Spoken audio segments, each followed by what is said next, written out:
যে কোনো ষড়যন্ত্র মোকাবেলায় আজ থেকে আওয়ামী লীগ মাঠে নামল, এমন হুঁশিয়ারি দিয়ে আওয়ামী লীগ নেতারা আছেন সন্ত্রাস আর বোমাবাজি করে ক্ষমতায় যাওয়ার দিন শেষ।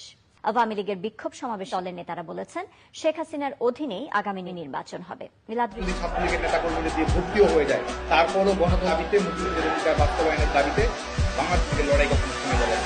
তারা যদি সহিংসতা আমাদেরকে দেখায়, আমরা অবশ্যই শান্তির শক্তিতে, গণতান্ত্রিকতে কোনো মৃত্যুর পরোয়া নাই, কিন্তু বাংলাদেশের নেতাকর্মীরা পরোয়া করে না।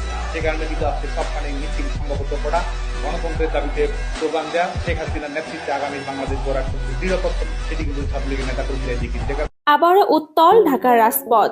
16 ডিসেম্বর সর্বকালের বড় সমাবেশের ডাক দিয়েছে আওয়ামী লীগ, এমনটাই ধারণা করছে রাজনৈতিক বিশ্লেষকরা।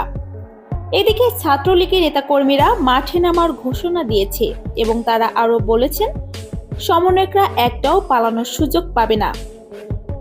আবার শেখ হাসিনা তাদের নেতাকর্মীদের জানিয়েছেন বিজয় মাসে দেশে ফিরছেন, অন্ধকার কেটে আলোর দিশা ফুটে উঠবে।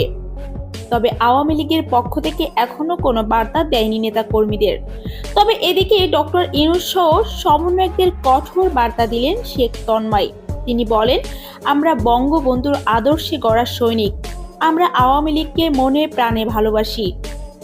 একটা পক্ষ ষড়যন্ত্র করে আমাদের নেত্রীকে দেশ ত্যাগ করতে বাধ্য করেছে।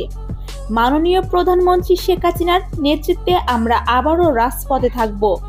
শেখ তন্ময়ের এমন বক্তব্য দেখে অভিনন্দন জানিয়েছে বাংলাদেশের সাবেক প্রধানমন্ত্রীর পুত্র সজীব অজিত জয়।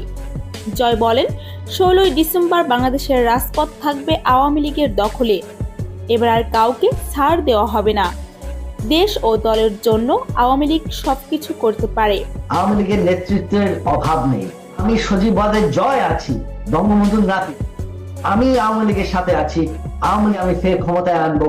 আজকে হলো ক্ষমতায় আসবে, কারণ আওয়ামী লীগ হলো দেশের সবচেয়ে বড় রাজনৈতিক দল। কেউ আমাদের ঠেকায় রাখতে পারবে না। আমার আক্রমণ হয়েছে, ভয় পাওয়া শোনায়। 71-এ আওয়ামী লীগ লড়াই করেছে। 71-এ আমরা শেষমেশ হাতিয়ার তুলে বাংলাদেশ স্বাধীন করেছি। 75-এ চেষ্টা করা হয়েছে লীগকে শেষ করে দেওয়ার। আওয়ামী লীগের নেতা বড় বড়দের সম্পূর্ণ নেতাদের হত্যা করা হয়েছে, পরেও আওয়ামী লীগ টিকে আছে। আজকে আওয়ামী লীগ তাকে অনেক শক্তিশালী পজিশনে আছে। আমাদেরকে কেউ রাখতে পারবে না। আওয়ামী লীগের নেতৃত্বের অভাব নেই।